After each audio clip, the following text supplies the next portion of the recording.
नमस्कार किसान भाइयों, अपना कृषि बाजार यूट्यूब चैनल में आप सभी का स्वागत है। तो आज के वीडियो में हम बात करने वाले हैं नारकोटिक्स ब्यूरो द्वारा जो मीटिंग हुई है चित्तौड़गढ़ के अंदर, उसके बारे में। और इस मीटिंग के अंदर किस चीज़ों पर बात हुई है ये हम इसकी डिटेल में बात करेंगे, तो आप देखिए।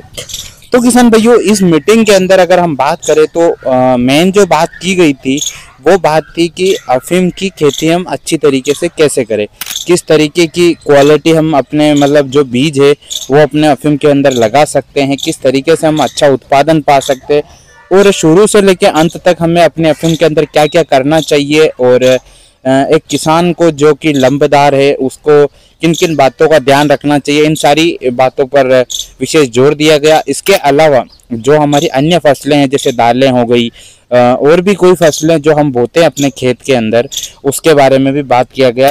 इस मीटिंग के अंदर किसान भाइयों बताया गया कि जब भी हम कभी भी अफीम की बुआई करते हैं तो सबसे पहले ज़रूरी होता है कि जिस खेत के अंदर हम बुआई करने वाले उस खेत का रजिस्ट्रेशन हो। ये तो बात हो गई रजिस्ट्रेशन की, और कहाँ बोना है उसकी। अब दूसरी बात आती है कि हम बुआई किस खेत में करें और किस बेस पे करें। तो किसान भाइयों, एक इसका सीधा सा मुद्दा ये है कि हम अफीम की बुआई 2 साल के अंतराल में करेंगे, यानी कि आपने किसी खेत के अंदर अफीम बोई है आज इस साल, तो इसके 2 साल बाद वापस इस खेत में बुआई करें, क्योंकि हर साल खेत का बदलना अच्छा रहता है ताकि उपज भी अच्छी होती है। और अक्टूबर के महीने से जो अफीम की फसल लगती है उसमें अच्छा उत्पादन होता है, ये भी देखा गया है।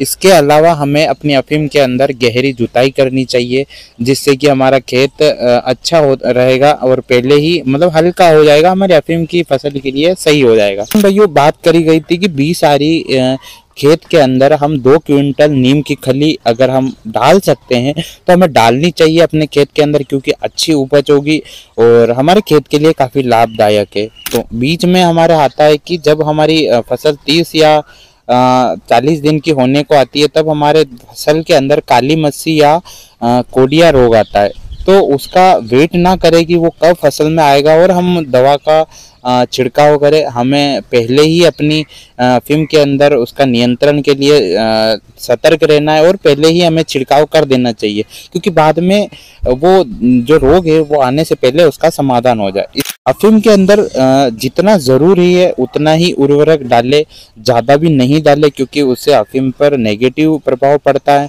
एक और इसमें बात ये भी की गई कि जब हम अफीम की बुआई करते हैं और फिर अफीम हमारी बड़ी हो गई है, तो अगर सिंचाई की ज़रूरत है तो हमें सिंचाई करनी चाहिए। हमारा खेत अगर पानी जैसा लग रहा है तो हमें अपने अफीम के अंदर सिंचाई करनी चाहिए।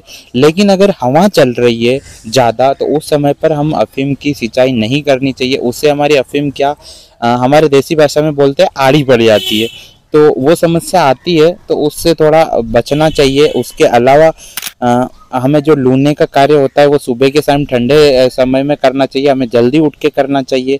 इसके अलावा जो हमें चीरा देना चाहिए उसका हिसाब वो रखना है कि ज़्यादा गहरे ना हो। उसके अलावा जो हमारे नक्के हैं वो इस तरीके से बांधे कि वो ज़्यादा गहरे ना हो, थोड़ा अच्छे से हो, ताकि हमारा जो डोरा फट जाता है वो समस्या नहीं आएगी। उसके अलावा एक हमारा ये भी आता है कि क्या होता है ना कि हमें चीरे लगाते हैं वो खड़े नहीं, थोड़े टेढ़े लगाने चाहिए, वो हमारे डोरे के लिए अच्छे होते हैं।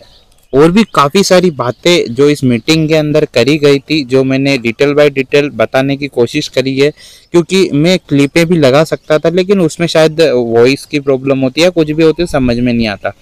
आई होप आप सभी को ये वीडियो पसंद आएगा। अगर वीडियो पसंद आए तो लाइक करें, और आगे से मैं सोच रहा हूँ कि अफीम की एक सीरीज लाई जाए जो कि किसान भाइयों के लिए काफ़ी लाभदायक होगी। मैंने शूट भी कर चुका हूँ और वीडियो बन चुके हैं। आप चाहते हैं तो यस का मैसेज करें और कमेंट करें कि किस चीज़ पर मैं वीडियो बनाऊँ।